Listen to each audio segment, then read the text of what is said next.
नमस्कार शेतकरी बंधूंनो, आज आपण रताळी लागवड तंत्रज्ञान या विषयावर अधिक माहिती घेणार आहोत। तसेच आपणास हा व्हिडिओ आवडल्यास लाईक, शेअर आणि सबस्क्राइब जरूर करावे।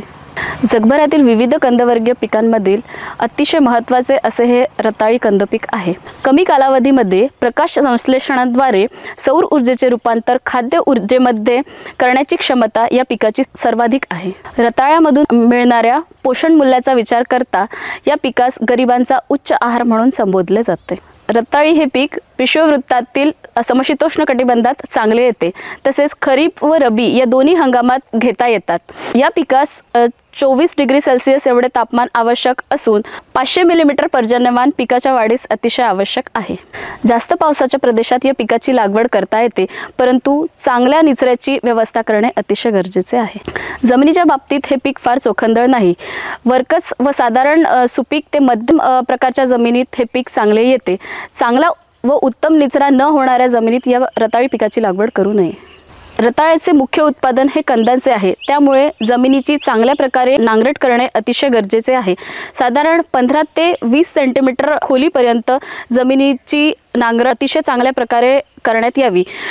पूर्व पिकांची धसकटे काडी कचरा वेचून जमीन चांगली तापू द्यावी।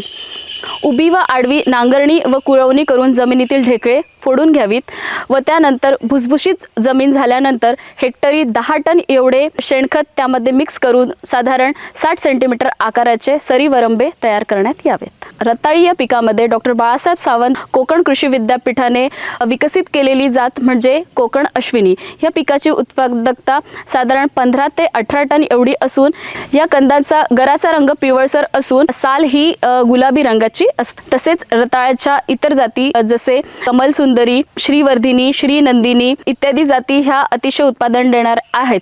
तसेच भुवनेश्वर या कंदवर्गीय संशोधन केंद्रात प्रसारित झालेल्या भूकृष्णा व भूसोना, भूकृष्णा म्हणजे या कंदातील गराचा रंग हा जांभळ्या रंगाचा असतो। अँथोसायनिन रिच म्हणजे अँथोसायनिन हा घटक त्याच्यामध्ये सर्वात जास्त असतो आणि तसेच भूसोना ही जी जात आहे याचा गराचा रंग हा आतून नारंगी रंगाचा असून ह्या कॅरोटीन रिच, कॅरोटीन युक्त अशा जाती आहेत। रताळी पिकामध्ये लागवडीनंतर सुरुवातीच्या काळामध्ये साधारण 30 दिवसानंतर बेनणी करण्याची आवश्यकता असते। एकदा वेलींची वाढ सुरुवात झाली की तणांचा प्रादुर्भाव कमी होतो, कारण वेली ज्या आहेत त्या संपूर्ण जमिनीवर आच्छादन तयार करतात आणि त्यामुळे तणांचा प्रादुर्भाव कमी होतो। रताळी पिकाची लागवड आपण साधारण वेलीच्या तुकड्यांपासून म्हणजे ह्या जे आपल्याला दिसत आहेत बेण्यापासून आपण याची लागवड करत असतो। साधारण 15 ते 20 सेंटीमीटर आकाराचा वेलीचा तुकडा शेंड्याकडून याचे तुकडे करावेत आणि 15 ते 20 सेंटीमीटर आकाराचा तुकडा बेणे म्हणून वापरत असतो। प्रत्येक तुकड्याला साधारण 3 ते 4 डोळे असणे आवश्यक आहे। हे 3 ते 4 डोळे जमिनीमध्ये आडव्या पद्धतीने या पद्धतीने जमिनीमध्ये म्हणजे आपण जी 60 सेंटीमीटर अंतराची सरी केली आहे त्या सरीमध्ये हे आडव्या पद्धतीने लागवड करून ह्याच्यावरती माती झाकून घ्यायची, म्हणजे जेणेकरून 3 ते 4 डोळे हे जमिनीमध्ये झाकले जातील। लागवडीपूर्वी आदल्या दिवशी या बेण्याचे तुकडे पानांसहित एकत्र गठ्ठ्यांमध्ये बांधून सावलीमध्ये त्याच्यावर पाणी मारावे, जेणेकरून लागवडीनंतर त्याला मुळे लगेचच फुटतात। 1 गुंठा क्षेत्र लागवडीसाठी साधारण वेलींचे तुकडे हे 800 एवढे लागतात। पावसाळी पिकाची लागवड जून महिन्याच्या दुसऱ्या 15 पूर्ण करावी। ज्या ठिकाणी पाण्याची हमखास सोय असेल अशा ठिकाणी रब्बी हंगामात साधारण ऑक्टोबर ते नोव्हेंबर महिन्यात लागवड करण्यात यावी। लागवड ही वरंब्यावर 20 सेंटीमीटर अंतरावर करण्यात यावी। प्रत्येक ठिकाणी एकच बेणे वापरावे। याप्रमाणे साधारण 60 बाय 20 सेंटीमीटर अंतरावर हेक्टरी 83,000 एवढी झाडे लागतात। बेण्याच्या लागवडीच्या वेळी मधल्या भागातील साधारण 3 ते 4 डोळे हे जमिनीत झाकले जातील याची विशेष काळजी घेण्यात यावी। वरंब्याची उंची साधारण 25 ते 30 सेंटीमीटर एवढी गरजेची आहे। जमीन नांगरून तयार केल्यानंतर सुरुवातीसच हेक्टरी 10 टन एवढे चांगले कुजलेले शेणखत अथवा गांडूळ खत चांगले मिसळून घ्यावे। या पिकास रासायनिक खताची मात्रा म्हणजेच नत्र, स्फुरद, पालाश अनुक्रमे 75, 50, 75 किलो प्रति हेक्टर या प्रमाणात देण्यात यावी। या खतांपैकी 50% नत्र व पालाश हे लागवडीच्या वेळी द्यावी व उर्वरित टक्के नत्र व स्फुरद पालाश हे पहिल्या बेंडणीच्या वेळी म्हणजे 30 ते 45 लागवडीनंतर 30 ते 45 दिवसानंतर देण्यात यावी व स्फुरदाची संपूर्ण मात्रा ही लागवडीच्याच वेळी देण्यात यावी। उर्वरित 50% नत्र व पालाशची मात्रा देताना साधारण 30 दिवसांनी आळे करून उर्वरित खताचा हप्ता देऊन त्याला भर देण्यात यावी।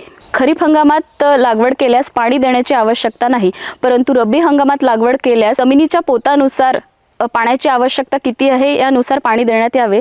जमिनीच्या मगदुराप्रमाणे साधारण 10 ते 12 दिवसाच्या अंतराने पाण्याच्या पाळ्या देण्यात याव्यात। तसेच शेतामध्ये पाणी साचून राहणार नाही याची दक्षता घ्यावी। लागवड केल्यानंतर साधारण 15 दिवसांनी पहिली बेंडणी करण्यात यावी व दुसरी बेंडणी लागवडीनंतर 30 दिवसानंतर करण्यात यावी व त्याच वेळी खतांचा हप्ता देण्याची सोय करणे अत्यंत गरजेचे आहे व खताचा हप्ता दिल्यानंतर मातीची भर देणे सुद्धा गरजेचे आहे। जमिनीमध्ये 45 ते 60 दिवसांनी वेल उचलून पुन्हा जमिनीवर ठेवणे गरजेचे आहे, म्हणजे जेणेकरून प्रत्येक डोळ्यातून पुन्हा तिथे मुळे फुटलीत तर कंदांना जो अन्नद्रव्याचा पुरवठा आहे तो कमी प्रमाणात मिळतो। म्हणून साधारण 45 ते 60 दिवसानंतर वेलींचा टोकाकडून गुंडाळा करून केल्यास वेलींना मुळे फुटत नाहीत। रताळी पिकामध्ये कीड व रोगांचा प्रादुर्भाव अतिशय कमी प्रमाणात असतो, पण सोंड्या भुंगा ही कीड ही या पिकाचा शत्रू मानली जाते। या किडीमुळे रताळ्याचे हेक्टरी उत्पादन व प्रत यावर अनिष्ट परिणाम होतात। या किडींचा प्रादुर्भाव कमी करण्यासाठी आपल्याला कीडविरहित बेणे वापरणे अतिशय गरजेचे आहे। सोंड्याभुंगा या किडीचा प्रादुर्भाव कमी करण्यासाठी कामगंध सापळा 1 सापळा प्रति गुंठा शेतामध्ये ठेवणे अतिशय गरजेचे आहे। तसेच 2 ओळी रताळ्यामध्ये 1 ओळ झेंडूची लागवड केल्यासही ह्या सोंड्याभुंगा या किडीचा प्रादुर्भाव कमी होतो। लागवडीनंतर सुमारे 3.5 ते 4 महिन्यानंतर या पिकाची पाने पिवळी पडू लागल्यानंतर रताळ्याची काढणी करावी। रताळी काढण्यास तयार झाली हे बघण्यासाठी काही रताळी हे सुरीने कापल्यानंतर एक साधारण पांढऱ्या रंगाचा चीक बाहेर येतो। तो चीक वाळल्यानंतर पांढराच राहिल्यास रताळी काढण्यास योग्य झाले आहेत हे ठरवावे, परंतु तो चीक वाळल्यानंतर हिरवा किंवा काळसर छटा आल्यास कंद जे आहे हे काढण्यास तयार झालेले नाहीत हे आपण लक्षात घ्यावे। काढणीसाठी सर्वप्रथम रताळ्याच्या वेली या कापून घ्याव्यात व नंतर टिकावाच्या सहाय्याने रताळ्याचे कंद खोदून काढावेत। काढताना कंदांना इजा होणार नाही याची अतिशय दक्षता घेणे गरजेचे आहे। चांगले व्यवस्थापन केल्यास साधारण 18 ते 20 टन उत्पादन आपणास मिळू शकते। अशा प्रकारे रताळी या पिकास योग्य तंत्रज्ञान वापरून लागवड केल्यास या पिकाचे अधिकाधिक उत्पादन आपल्याला मिळू शकते। तसेच आपल्याला हा व्हिडिओ आवडल्यास लाईक, शेअर आणि सबस्क्राईब जरूर करा।